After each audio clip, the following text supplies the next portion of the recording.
World's biggest astrology community in Tamil. Online Astro TV, வாழ்வின் வெளிச்சம். Online astro டிவியை கண்டு மகிழுங்கள். வணக்கம் ஐயா. வணக்கம். என்னுடைய பேர் சிவம். நான் சேலத்துலேருந்து வரேன். இப்போங்க ஐயா, திசைன்னு சொல்கிறாங்க இல்லைங்களா, அது எந்த மாதிரிங்களா ஐயா நமக்கு தெரிஞ்சுக்கிறதுங்க? திசை சோதிடம் அப்படின்னா பொதுவாக திசை ஜோதிடம் அப்படிங்கிறது வாஸ்துவில் இருந்து பார்க்கக்கூடிய ஒரு பிரிவு தான். பொதுவாக இப்போ நம்ம வீடு கட்டும்போது ஃபஸ்ட்டு என்ன பண்ணுவோம், தலைவாசல் வைக்கும் பொழுது எந்த திசை பார்த்து வைக்கலான்னு பார்க்கலாம். பொதுவாக கிழக்கு பார்த்த வீடு, வடக்கு பார்த்த வீடு அப்படின்னு பிரிப்பாங்க. ஸோ ஒரு வீட்டுக்கு திசை அப்படிங்கிறது ரொம்ப முக்கியம். இது வாஸ்துலேருந்து எடுக்கக்கூடிய ஒரு விஷயமாக எடுத்துக்கலாம். அப்போ அந்த என்ன டைரெக்ஷனில் நம்ம தலைவாசல் வைக்கிறோமோ அதனுடைய அமைப்பு அவங்க ஜாதகத்தோட கம்பைண்ட் ஆகி வேலை செய்யும். ஸோ ஃபார் எக்ஸாம்பிள் இப்போ ஒருத்தங்க தெற்கு பார்த்த வீட்டில் வசிக்கிறாங்க அப்படின்னா கடகலக்கணத்தில் பிறந்தவங்களுக்கு அது தொழில் ரீதியான முன்னேற்றத்தை கொடுக்கும். இதே விருச்சகலக்கணத்தில் பிறந்தவங்களுக்கு சுய முன்னேற்றத்தையும் கொடுத்து கடனையும் அதிகப்படுத்தும். இதே துலாலக்கணத்தில் பிறந்திருக்காங்கன்னா அவங்களுக்கு திருமணத்தை ஏற்படுத்தி கொடுத்துரும். ஸோ இந்த மாதிரி ஒரு தலைவாசல் வச்சு நம்ம அமைக்கக்கூடிய அமைப்பு அவங்கவுங்க ஜாதகத்துக்கு ஏற்ற மாதிரி இதை வேலை செய்யும். இதை தான் திசை ஜோதிடம்னு சொல்கிறோம். இது வாஸ்துலேருந்து எடுக்கக்கூடிய ஒரு பிரிவு தான். ஸோ நாட் ஓன்லி இந்த வீடு விஷயத்துக்கு மட்டும் கிடையாது, எல்லா விஷயத்துக்குமே நம்ம எடுக்கலாம். இப்போ ஒரு குழந்தை ஒழுங்காக படிக்கலைன்னா அந்த குழந்தையோட ஜாதகத்தில் எந்த கிரகம் நல்லா இருக்குன்னு பார்த்து நல்லா இருக்கிற கிரகத்தோட டைரெக்ஷனில் உட்காந்து படிக்க சொல்லலாம். அதேமாதிரி இப்போ நீங்கள் ஒரு இடத்துல வசிக்கிறீங்க அப்படின்னா உங்களுக்கு எந்த கிரகம் நல்லா இருக்குன்னு பார்த்து அந்த கிரகத்தோட டைரெக்ஷனில் உங்கள் ஊர்லேயே இப்போ சுக்கிரன் நல்லா இருக்குது அப்படின்னா உங்கள் ஊரோட கிழக்கு பகுதியில் போய் வசிங்கன்னு சொல்லலாம். சனி நல்லா இருக்குன்னா உங்கள் ஊருடைய மேற்கு பகுதியில் போய் வசிங்கன்னு சொல்லலாம். அதேமாதிரி மாவட்டத்திலேயே உங்களுடைய மேற்கு பகுதி, இந்த மாவட்டத்தோட மேற்கு பகுதியில் போய் வசிங்கன்னு சொல்லலாம். மாநிலத்தில் மேற்கு பகுதியில் போய் வசிங்கன்னு சொல்லலாம். சனி நல்லா இருக்கும்போது இந்தியா லெவலில் பார்க்கும்போது மேற்கு பகுதியில் போய் வசிங்கன்னு சொல்லலாம். இப்படி நம்ம ஒவ்வொரு விஷயத்தையுமே ஜாதக ரீதியாக கம்பைன் பண்ணி ஒவ்வொரு கிரகங்களுக்கும் என்ன டைரக்ஷன் அப்படிங்கிறத எடுத்து நம்ம வாழ்க்கையில் அதை தேவையான இடங்களில் பயன்படுத்திக்கணும். இதுக்கு பிறகு தான் திசை ஜோதிடம். இப்போங்க ஐயா, மேற்குன்னு சொன்னீங்க. இப்போ தமிழ்நாட்டில் எந்த பக்கம் எந்த இடத்துக்கு குறிக்கும், எந்த மாவட்டத்தை குறிக்கும், அதே மாதிரி இந்தியாவில் எதுங்கய்யா நமக்கு? மேற்குன்னு எடுத்துக்கிட்டிங்கன்னா தமிழ்நாடு லெவலில் கொங்கு மண்டலம் ஃபுல்லாகவே மேற்கு திசையாக வரும். கோயம்புத்தூர் இந்த ஏரியாவை மெயினாக நம்ம மேற்காக எடுத்துக்கலாம். ஸோ இப்போ நிறைய பேர் பார்த்திங்கன்னா கோயம்புத்தூரில் போய் வசிப்பாங்க. பட் சனி கெட்டு போயிருக்கும். அவங்களுக்கு ஏதாவது கோயம்புத்தூரில் ப்ரொமோஷன் கிடைக்கலாம், அந்த வேலைக்காகவே போகலாம். அப்படி போகிறாங்கன்னா அங்கே போனதுக்கப்புறம் அவங்களுக்கு நிறைய பிரச்சனையை சந்திப்பாங்க. ஸோ ஃபார் எக்ஸாம்பிள் ஒருத்தவங்க இப்போ கும்ப லக்னம்னு எடுத்துக்கலாம். கும்ப லக்னத்தில் பிறந்தவங்களுக்கு லக்னாதிபதியே சனி, அது போய் 8ல் கன்னி வீட்டில் மறைஞ்சிருச்சு. அவங்க ஒரு பர்பஸ்க்காக கோயம்புத்தூர் போயிட்டு வராங்கனாலே எப்போல்லாம் கோயம்புத்தூர் போயிட்டு வராங்களோ அப்போல்லாம் அவங்க பிரச்சனையை சந்திப்பாங்க அப்படின்னு சொல்லலாம். அதே மாதிரி இந்தியா லெவலில் எடுத்துக்கும் போது மேற்கு பகுதிங்கிறது குஜராத், மும்பை பகுதியை குறிக்கும். மகாராஷ்டிரா மாநிலம் குஜராத் மாநிலத்தை குறிக்கும். ஸோ அப்போ அந்த இடத்துல பொறுத்த வரைக்கும் எப்படி எடுத்துக்கணுன்னா, நம்ம யாருக்காவது சனி கெட்டு போயிருந்ததுன்னா அவங்க ஜஸ்ட்டு மும்பை போயிட்டு வந்தாலே ஏதாவது பிரச்சனையை கொடுத்துரும். இந்த மாதிரி இந்தியாவில் இருக்கக்கூடிய எல்லா மாநிலங்களையும் தமிழ்நாட்டில் இருக்கக்கூடிய அத்தனை மாவட்டங்களையும் ஒரு திசையாக நம்ம பிரிக்க முடியும். இதை அஷ்ட திக்குகள்னு சொல்லுவாங்க. கிழக்கு, தெற்கு, மேற்கு, வடக்கு, வடகிழக்கு, வடமேற்கு, தென்கிழக்கு, தென்மேற்குன்னு சொல்லி அஷ்ட திக்குகளாக பிரிக்க முடியும். முதல்ல இதில் என்ன கண்டிஷன்னா, ஜாதக ரீதியாக எந்த கிரகம் நல்லா இருக்குன்னு பார்த்துட்டு அந்த கிரகம் குறிக்கக்கூடிய டைரக்ஷன் என்ன, அந்த டைரக்ஷன் குறிக்கக்கூடிய ஊர் என்ன, மாவட்டம் என்ன, மாநிலம் என்னன்னு பார்த்து நம்ம அங்கே போய் வாழ்ந்தோம்னா, இல்லை அங்கே போய் ஒர்க் பண்ணால், அங்கே போய் பிஸ்னஸ் பண்ணால் நமக்கு ஒரு பெரிய வளர்ச்சி அப்படிங்கிறது ஏற்படும். இப்போங்க ஐயா, வடகிழக்கு திசை எந்த கிரகத்துங்கய்யா குறிக்கும்?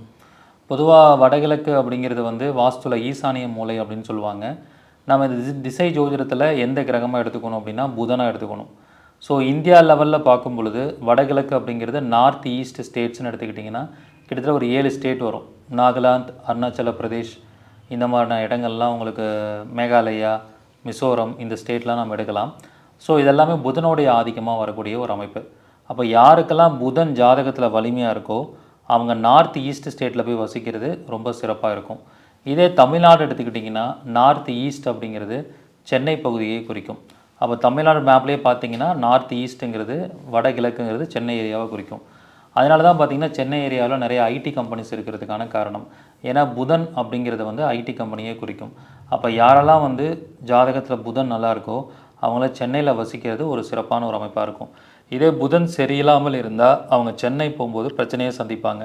அவங்களால சென்னையில் போய் பெரிய லெவலில் வளர முடியாது. ஸோ இப்படி அந்த டைரக்ஷனை பேஸ் பண்ணி நம்ம எடுக்கலாம். இப்போங்க ஐயா, திசை ஜோதிடத்துக்கு ஏதாவது பரிகாரம் இருக்குங்களா? கண்டிப்பாக பரிகாரம் இருக்குது. இப்போ நிறைய பேர் பார்த்திங்கன்னா வீடு கட்டிடுவாங்க. அவங்க ஜாதக ரீதியாக மோசமான திசை அப்படின்னு சொல்லி பார்த்து அதை கட்டிடுவாங்க. இப்போ அவங்க ஜாதகத்தில் சனி கெட்டு போயிருக்கும், ஆனால் மேற்கு பார்த்த வீட்டில் வசிப்பாங்க. இப்போ சுக்கிரன் கெட்டு போயிருக்கும், கிழக்கு பார்த்த வீட்டில் வசிப்பாங்க. ஸோ செவ்வாய் கெட்டு போயிருக்கும், தெற்கு பார்த்த வீட்டில் வசிப்பாங்க. ஸோ அவங்க ஒரு 5 கோடி ரூபா போட்டு வீடு கட்டிடுவாங்க. வாஸ்து எல்லாமே நல்லாயிருக்கும், ஆனால் தலைவாசல் மிஸ்டேக்காக இருக்கும். அந்த மாதிரி இருக்கிறவங்கள தலைவாசல் மாற்றி வைக்க சொல்லணும்.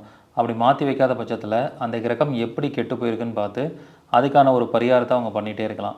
ஸோ ஃபார் எக்ஸாம்பிள், இப்போ ஒருவேளை செவ்வாய் வந்து 8ஆம் இடத்துல மறைஞ்சு அவங்க தெற்கு பார்த்த வீட்டில் இருக்காங்க அப்படின்னா அதுக்கு பரிகாரம் வந்து நிறைய மெடிக்கல் டொனேஷன் பண்ணிக்கிட்டே இருக்கணும். ஆம்புலன்ஸ் டிரைவருக்கு செவ்வாழ பழம் தானம் கொடுத்துக்கிட்டே இருக்கணும். அல்லது அவங்க ஜோதிடம் படிக்கணும். ஜோதிடம் படித்தாங்கன்னா 8ஆம் இடம் இயங்க ஆரம்பிச்சிடும். அப்போ ஜோதிடர்களுக்கு 8ஆம் இடம் சம்மந்தப்பட்ட டைரக்ஷன் உள்ள வீடு வந்து சூட்டபுளாக ஆகிடும். அப்போ பிரச்சனை கொடுக்காது. இந்த மாதிரி ஒவ்வொரு பிரச்சனையான அமைப்பில் இருக்கிறவங்களுக்கும் நம்ம சில வாழ்வியல் பரிகாரங்கள் மூலிமா, ரிவர்ஸ் பரிகாரங்கள் மூலிமா, தாந்திரிகர் பரிகாரங்கள் மூலிமா, திசை ஜோதிடத்தின் மூலிமா பரிகாரம் கொடுக்க முடியும். இப்போங்க ஐயா, இந்த திசை ஜோதிடருக்கும் தசா புத்திக்கும் ஏதாவது கனெக்ஷன் இருக்குங்களா? கண்டிப்பாக இருக்குது. பொதுவாக வந்து பார்த்திங்கன்னா நிறைய பேர் வந்து பிறந்ததுலேருந்து ஒரே இடத்துல இருக்க மாட்டாங்க.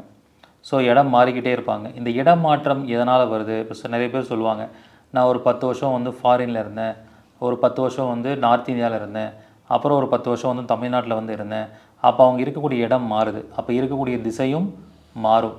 இது எதனால் அப்படின்னு சொல்லி பார்த்தீங்கன்னா அவங்களுக்கு தசாபுத்தி மாறனால நடக்கும். இப்போ யாருக்காவது சுக்கிர திசை வருதுன்னா அவங்களுக்கு மோஸ்ட்லி அவங்க கிழக்கு பகுதியை நோக்கி இடம் பெயரக்கூடிய சூழலை கொடுக்கும். அவங்க ஒரு வீடே வாங்குறாங்க, லேண்டே வாங்குறாங்கனாலும் கிழக்கு பார்த்த மாதிரியான சைட்டு தான் அமையும், கிழக்கு பார்த்த மாதிரி வீடு தான் அமையும். இப்போ ஒரு புதன் திசை நடக்குதுன்னா வடகிழக்கு டைரக்ஷனில் போய் இருக்கக்கூடிய சூழலை ஏற்படுத்தும். அது இல்லாமல் வடகிழக்கு பார்த்த மாதிரி இருக்கக்கூடிய வீட்டில் தலைவாசல் உள்ள வீட்டில் இருக்கிற மாதிரி ஆகிடும். அப்போ அந்த தசாபூத்திகளுக்கு ஏற்ற மாதிரி அந்த மனிதர்களுக்கு இடமாற்றம் அப்படிங்கிறது நிச்சயமாக ஏற்படும். இதில் என்ன ரொம்ப முக்கியமாக பார்க்கணுன்னா, ஒவ்வொரு தசைக்கும் வேதகன் புத்தி அப்படின்னு ஒருத்தங்க வருவாங்க. ஸோ ஃபார் எக்ஸாம்பிள், இப்போ ஒருத்தங்களுக்கு வந்து சுக்கிர திசை நடக்குது அப்படின்னா சனி தான் வேதகன். அப்போ சுக்கிர திசை சனி புத்தி நடக்கும்போது இவங்களுக்கு வாலண்டியராகவே வீடு மாற்றங்கிற எண்ணம் வந்து தேவையில்லாமல் போய் மேற்கு பார்த்த வீட்டில் போய் வசிப்பாங்க. அப்படி வசித்தாங்கன்னா அவங்களுக்கு பிரச்சனையும் கொடுத்துரும். ஸோ எப்பயுமே ஒரு கிரகம் திசை நடத்தும் போது வேதகன் புத்தி நடந்துகிட்ருக்குன்னா அந்த கிரகத்தோட டைரக்ஷனில் போய் அவங்க வசிக்கக்கூடாது. இப்போ புதன் திசை செவ்வாய் புத்தி நடக்கும்போது புதனுக்கு வேதகன் செவ்வாய், செவ்வாய்னா தெற்கு, அப்போ தெற்கு பார்த்த வீட்டில் போய் வசிக்கக்கூடாது. அதேமாதிரி தெற்கு பார்த்த ஏரியாவுக்கு பயணமும் பண்ணக்கூடாது. ஸோ இப்படி தசாபுக்திகள்லேயும் சில விஷயங்களை முக்கியமாக நம்ம எடுக்கணும், இல்லைன்னா அவங்க பிரச்சனையை சந்திச்சிருவாங்க. நன்றி. இப்போங்க ஐயா, கோவில் வழிபாட்டில் கூட இந்த டைரக்ஷன் இருக்குதுங்களா? நிச்சயமாக இருக்குது. இப்போ வந்து பார்த்திங்கன்னா நம்ம பொதுவாகவே வந்து எல்லோரும் என்ன நினச்சிட்ருப்போன்னா, எல்லா கோயிலுமே வந்து கிழக்கு பார்த்து தான் இருக்குது அப்படின்னு நினச்சிட்ருப்போம். முருகர் கோயிலாக இருக்கட்டும், சிவன் கோயிலாக இருக்கட்டும், விநாயகர் கோயிலாக இருக்கட்டும், அல்லது பைரவர் கோயிலாக இருக்கட்டும், எல்லாமே வந்து ஒரு பர்டிகுலர் டைரக்ஷன் பார்த்திங்கன்னா கிழக்கு பார்த்த மாதிரி தான் இருக்கும்னு சொல்லுவோம். நவகிரகங்கள் மட்டும்தான் அந்தந்த டைரக்ஷனில் மாறி இருப்பாங்க. இப்போ எல்லா கோயில்கள்லேயுமே வந்து கிழக்கு பார்த்து மூலஸ்தான கடவுள் இருக்காருன்னா, இப்போ சிவன் கோயில் எடுத்துக்கிட்டிங்கன்னா சிவன் வந்து கிழக்கு பார்த்த மாதிரி இருப்பார். ஆனால் தட்சிணாமூர்த்தி பார்த்திங்கன்னா தெற்கு பார்த்த மாதிரி இருப்பார். ஸோ அதுக்கப்புறம் அங்கே வடமேற்கு மூலையில் பார்க்கும் பொழுது உங்களுக்கு சுப்பிரமணியர் முருகன் வந்து பார்த்திங்கன்னா அவரும் கிழக்கு பார்த்த மாதிரி இருப்பார்.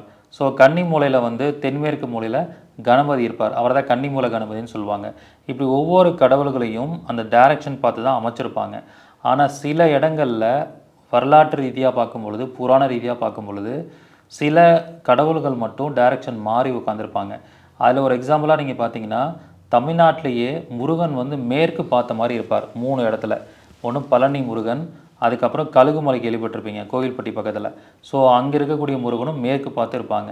அப்போ இந்த 2 முருகனும் மேற்கு பார்த்து இருக்கக்கூடிய ஒரு அமைப்பு இருக்குன்னா, அப்போ மேற்கு திசை யாருக்கெல்லாம் யோகமாக இருக்கோ, அதுலேயும் செவ்வாய் ஏதாவது சம்மந்தப்பட்டிருக்கு அப்படின்னா அவங்க இந்த 2 முருகன் கோயிலுக்கு போகிறது ரொம்ப சிறப்பான பலனை கொடுக்கும். இந்த மாதிரி ஒரு சிவன் வந்து வடக்கு பார்த்த சிவன் இருக்கலாம், அதுக்கப்புறமேல் பார்த்திங்கன்னா தெற்கு பார்த்த சிவன் இருக்கலாம். இப்படி அந்த அமைப்புகளை ஜாதகத்தோடு கம்பைன் பண்ணி இப்படி டைரக்ஷன் மாறி இருக்கக்கூடிய தெய்வங்களை நம்ம ஜாதகத்து ரீதியாக பார்த்து அந்த இடத்துக்கு போய் வழிபாடு பண்ணால் அவங்களுக்கு தீர்க்க முடியாத பிரச்சனைகள் ஏதாவது இருந்தால் தீர்ந்துடும். ஸோ ஒரு திசை அப்படிங்கிறது ஒரு மனிதனை, இப்போ திசை காட்டும் கருவி என்ன பண்ணும், நம்ம எந்த ரூட்டில் போனால் ஜெயிக்க முடியும் அப்படிங்கிறத காமிக்கும். அந்த மாதிரி திசை ஜோதிடமும் நம்ம எந்த திசையில் போனால் ஜெயிக்க முடியும், எந்த திசையில் உள்ள கடவுளை நம்ம வணங்கணும் அப்படிங்கிறத மிக தெளிவாக காண்பிக்கக்கூடிய ஒரு அமைப்பு தான் திசை ஜோதிடம். ஐயா, இதை பற்றி ஏதாவது வகுப்பு எடுக்கிறீங்களா? இதை பற்றி வகுப்பு நான் பிளான் பண்ணியிருக்கேன். அக்டோபர் மாதம் 5ஆம் தேதி ஞாயிற்றுக்கிழமை அன்னைக்கு டைரக்ஷன் அஸ்ட்ராலஜி அப்படிங்கிற தலைப்பில் இந்த திசை ஜோதிடத்தை பற்றி ஒரு முழுமையான விஷயங்கள் சொல்லிக் கொடுக்க போகிறேன். ரொம்ப அற்புதமான கான்செப்ட்ஸ் வந்து அதில் இருக்கும். நிறையா ப்ராக்டிக்கலாக நிறையா ஜாதகங்கள் போட்டு பார்க்க போகிறோம். இதில் கலந்துக்கிற எல்லாரும் அவங்க ஜாதகப்படி எந்த திசையை பயன்படுத்தினா வெற்றி அடைய முடியும் அப்படிங்கிறத நல்லாவே கற்றுக்க முடியும். இதற்கு கட்டணம் பார்த்திங்கன்னா 786 ரூபா தான். இதில் வந்து ஒரு பர்டிகுலர் ஸ்டூடெண்ட்ஸை மட்டும் தான் நாங்கள் இன்டேக் பண்ண போகிறோம். ஃபஸ்ட்டு ஜாயின் பண்ணக்கூடிய ஒரு 200 நபர்களுக்கு மட்டும்தான் அனுமதி. விருப்பம் இருக்கிறவங்க கீழே இருக்கிற நம்பருக்கு காண்டாக்ட் பண்ணி முன்பதிவு பண்ணிக்கலாம். நன்றிங்க. நன்றிங்க.